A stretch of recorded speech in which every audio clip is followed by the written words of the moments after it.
मकान मालिक की पत्नी ने मुझे मालिश करने के लिए बुलाया। फिर मैंने ऐसी मालिश की, उसका सारा दर्द गायब हो गया।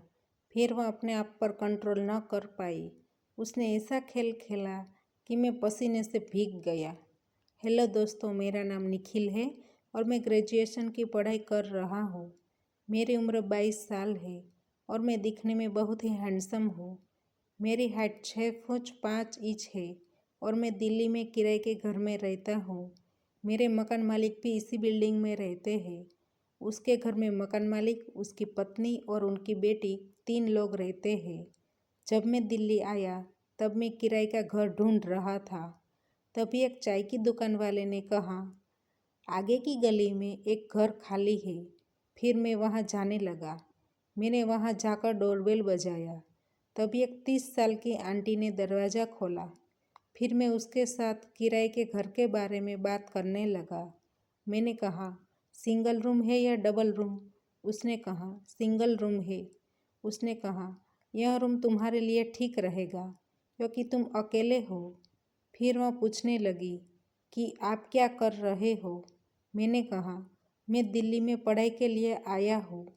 मेरे मम्मी पापा गांव में रहते हैं। फिर उसने हंसते हंसते कहा, क्या मैं तुमको आंटी जैसी दिख रही हूँ? तभी मैंने कहा, नहीं, आप तो भाभी जैसी लग रही हो।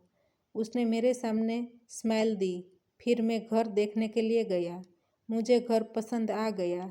फिर मैं वहाँ रहने के लिए आ गया। भाभी ने कहा, आपको कुछ भी चाहिए तो मुझे बताना। फिर मैंने अपना घर साफ किया और पलंग पर जाकर सो गया। दूसरे दिन सुबह जब मैं उठा तब मैंने भाभी के पास पानी की बोतल मांगी। उसने मुझे एक पानी की बोतल दी। फिर उसने कहा, आपको और कुछ भी चाहिए तो मुझे बताना। मैंने हंसते हुए कहा, आप मुझे और क्या दे सकती हो? फिर वह हंसने लगी और मैं अपने कमरे में आ गया। ऐसे ही दिन बीत रहे थे। अब मैं भाभी के साथ मजाक करने लगा था और उसको भी मेरी बातें पसंद आती थी। मैंने एक बार भाभी को पूछा, आपके पति क्या करते हैं? उसने कहा, वह एक प्राइवेट अस्पताल में काम करते हैं और उसकी नाइट शिफ्ट होती है। अब मैं उसको पसंद करने लगा था।